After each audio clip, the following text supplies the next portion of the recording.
Hi everyone! Welcome back to my channel. And yes guys, hapon na dito sa Sweden. Anong oras na? 4 o'clock PM na guys. So tayo mag-vlog ngayon.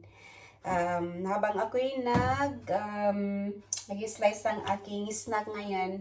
Kasi 4 o'clock na. Usually pag 4 o'clock guys, nag-ano ko ng aming snack ng aking asawa. So, kukunin ko muna yung kakain muna kami ng prutas. Yan, prutas muna yung kakainin namin, guys. And then, some chips yun ang kakainin namin. So, ito na yung tira ng watermelon na binili namin nung isang araw. So, i-slice ko to, guys. And then, meron kaming cheese aside. So, yun ang meriendahin namin. So, habang ako nag-i-slice, guys, ng watermelon, tayo magkakwentuhan. Kasi, may nagtanong sa akin about sa personal number naman this time, guys. So, paano nga ba mag-apply ng personal number dito sa Sweden? Pag nakarating ka na dito sa Sweden, guys, ang pinakaunang gagawin mo ay talagang mag-apply ng personal number. Yun yung unang step na gagawin mo once you step in Sweden. Kasi yun yung pinaka-identity mo, guys. So, kailangan yun ang una mong a-applyan bago yung ibang ID na kailangan mo dito sa Sweden. So, nung dumating ako dito, guys, dumating ako nung July ako dumating dito, guys. Dumating ako dito ng July 10. July 10 ako dumating dito. And then, July 9 pala ako dumating dito. July 9 ako dumating dito. And then, the next day, July 10, pumunta kami sa tax office.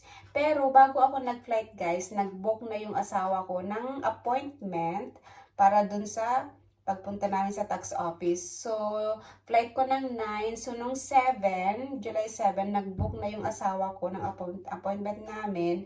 So, nabigyan naman kami ng slot agad-agad ng July 10. So, the next day nang ako ay dumating na dito sa Sweden, pumunta kami doon sa tax office para mag-apply ng aking personal number. So, bago natin tuloy yung kwento natin, guys, ito palang ginagawa ko.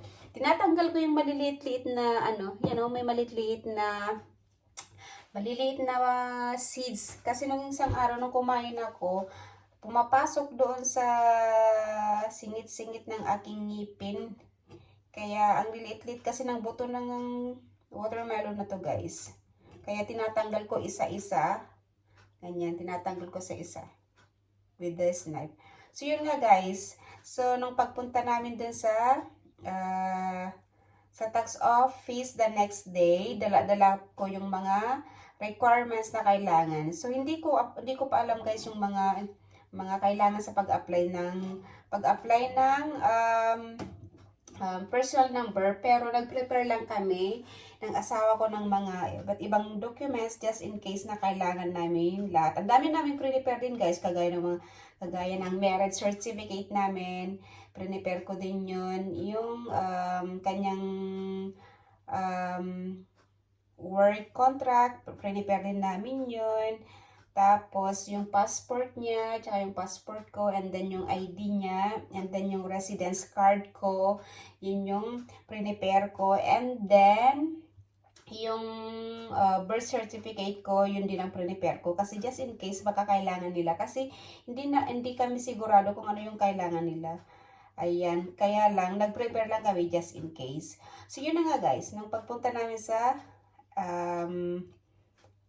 tax office, buti na lang, guys, nung pagpunta namin, kami yung pinakauna kasi yung appointment namin is 9 o'clock. 9 o'clock ng umaga yung appointment namin. So, kami yung pinakauna na pumunta doon. And then, nandun kami, may dalawang tao doon sa loob ng tax office. And then, tinanong nila kung ano yung kailangan namin. And then, yun nga, guys, sinabi namin na kailangan namin mag-apply ng aking personal number. So, dati pala, guys, yung pag-apply ng personal number, meron kang form na pipil upan. Yan. So, ikaw yung mag-fill up ng form. Ganon dati yung system nila. Yung pag-apply ng personal number. Pero ngayon, may bagong sistema na sila sa pag-apply ng personal number. So, ang ginawa na nilang everything is through online na. Online na yung pag-apply guys. So, hindi ka na mag-fill up ng form doon sa tax office, kundi sa online ka na mag-fill up guys. So, ang sabi sa akin ng lalaki, ilabas mo yung cellphone mo, sabi niya, and then sa inyong cellphone, mag-install ka ng application na Freya. Yung Freya, yung tawag nila doon na Freya application. So, mag-install ka doon, and then mag-open ka ng account doon sa Freya. So, yun nga guys, ang ginawa namin. So, binigay ko sa kanya yung cellphone ko kasi hindi ko nga alam kung ano yung Freya. So, binigay ko sa kanya yung aking cellphone, and then, siya yung nag-install ng Freya application na sa cellphone ko, and then sabi niya mag-open ka dito ng iyong account. So nag-login ako through my email, yung gamit ko din sa immigration, yun ang account ko, yun ang ginamit ko din sa free account, and then yun nga sa password, and then yun na guys, once na nag-sign up ka na, makatanggap ka ng email to confirm your account dun sa email mo. So, punta ka lang sa email mo guys, nandun yung confirmation, yung i-click mo lang, i-confirm mo yung account mo sa Freya, and then, pwede nang mag-fill up doon sa Freya application na dinownload ng yung tao dun sa tax office.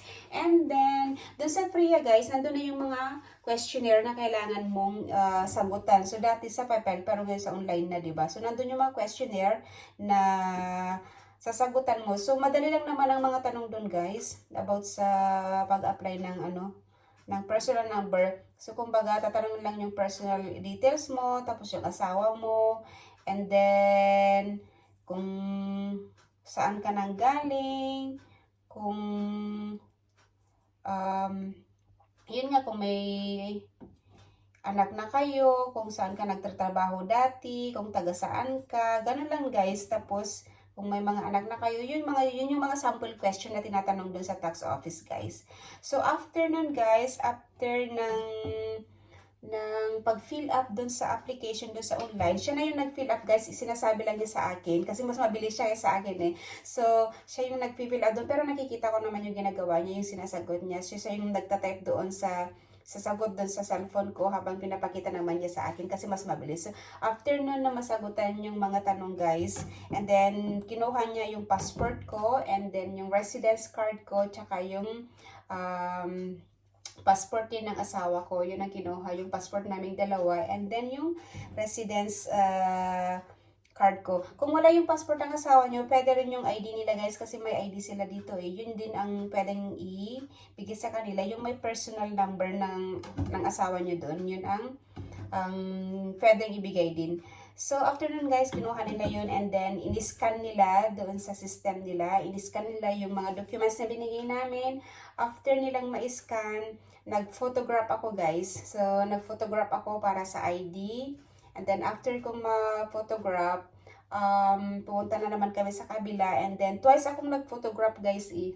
2 beses niya ako pinotograph. And then, may mga pinilapan lang siya doon. Ayaw ko kung ano yung mga pinilapan din niya. Pero hindi na niya ako tinanong kung ano yun. Basta meron siyang mga in-enter doon sa data. And then, after that, sabi niya sa akin, okay, it's good to go. Okay na, tapos na. So, mag-antay lang kayo ng, sabi niya sa akin, 3 to 4 weeks. Pero, hindi natupad yung 3 to 4 weeks na sinabi nila guys. Kasi nga, it's summer time. Kasi usually, pag summer kasi, mas mabagal yung system. So, ang sabi nila, it's actually 4 to 6 weeks. So, yun nga guys. So, natapos na yung 3 weeks ko, and I'm going to 4 weeks na. So, still waiting pa rin ako sa personal number ko guys na dadating. So, mayroon pa akong 3 weeks to wait guys para makumpleto na yung 6 weeks na waiting time sa personal number. So, that's it guys. Ganun lang mag-apply ng personal number dito sa Sweden. So, ang kailangan lang guys doon, mag-install ka ng FreeA sa inyong cellphone, then mag-sign up ka doon, and then, yun nga, after that, pag nandun na kayo, photograph lang, and then, yung passport ninyong dalawa, or ID ninyong dalawa, plus yung residence card mo, yun lang ang kailangan, guys, and then, tapos na. So, nasa waiting stage ako, guys, so hopefully, sana bukas meron na. So, in God's will, hoping bukas meron na. So, that's it for the vlog, guys. Thanks for watching again. See you in my next vlog. Bye, everyone. And then I'm gonna slice my watermelon. Bye-bye, everyone.